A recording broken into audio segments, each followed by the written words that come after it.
The story centers around the Monroe family, consisting of Ray, his second wife Joanne, and their young daughter Perri.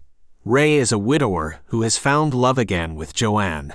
In the beginning, the family is on their way home from a tense Thanksgiving dinner with Joanne's judgmental family, and signs of tension and cracks are beginning to show. While driving, Perri needs to use the bathroom, and they pull over at a rest stop.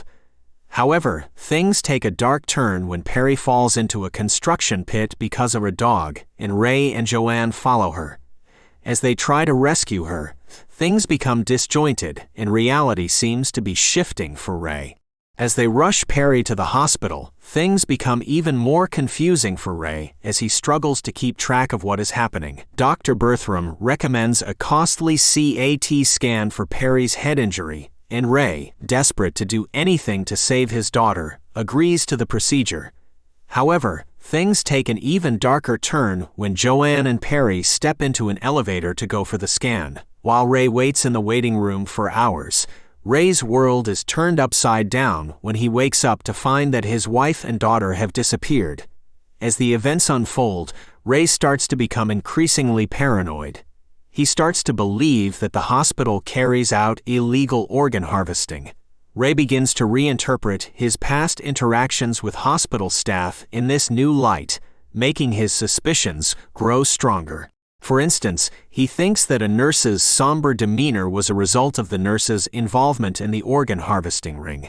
Additionally, he interprets Dr. Bertram's comments on Perri's beautiful eyes as creepy and suspicious. His perception that something is wrong is supported by the fact that Perri and Joe have disappeared, and no one at the hospital can find any records of Perri. Despite his best efforts, the hospital staff denies that they were ever admitted, leaving Ray alone and desperate. His frustration mounts, and he becomes increasingly erratic in his behavior as he tries to prove the truth of what happened to his family. He noticed 2 police officers and approached them seeking assistance to rescue his family.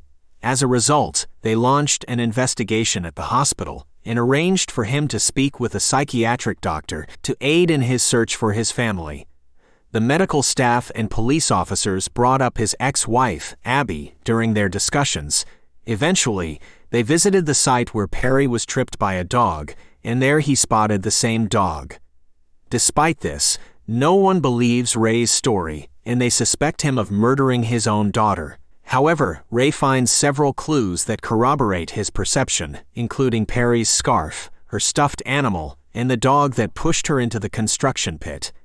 These clues make Ray even more desperate and violent, leading him to kill a guard to obtain the elevator key. The tension builds throughout the film as Ray becomes increasingly desperate and resorts to ever more extreme methods to uncover the truth about his family's whereabouts. He then ventures down to the hospital's forbidden lower level where he discovers a horrific scene. Joe is unconscious, just as his daughter is about to have her organs harvested. Perri is on an operating table. In another room, 2 men who died in a car accident have had their torsos carved out. Ray is convinced that Perri and Joe are the next victims. Ray stops the surgery in progress and rushes out of the operating room with his injured daughter and wife in a wheelchair. He shoots one of the doctors, Dr. Volk, in the leg on his way out. He fights with the hospital staff, causing an explosion, and escapes with his family.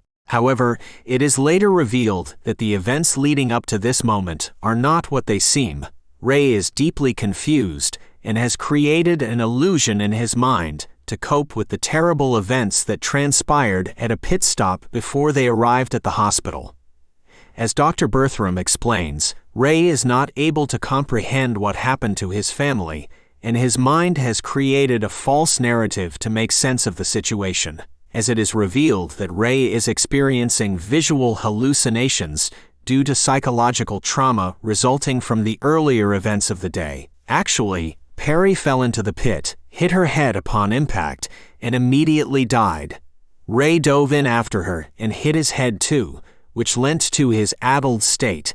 Joanne started sobbing next to Ray, so he struck her down, leading her to hit her head on a protruding metal bar. After that, Ray put them in the trunk and drove to the hospital for a head injury, just like Dr. Bertham said he did, and started to hallucinate everything. Believing he is rescuing them, Ray has actually kidnapped a random patient from surgery. The shock of his actions caused Ray's mind to construct a new reality where both his wife and daughter are still alive.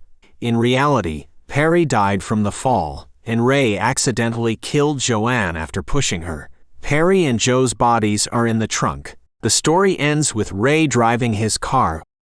Thank you for watching, and please subscribe. It will help me make more videos. If you want to see how a poisoned man survived, go check the video here.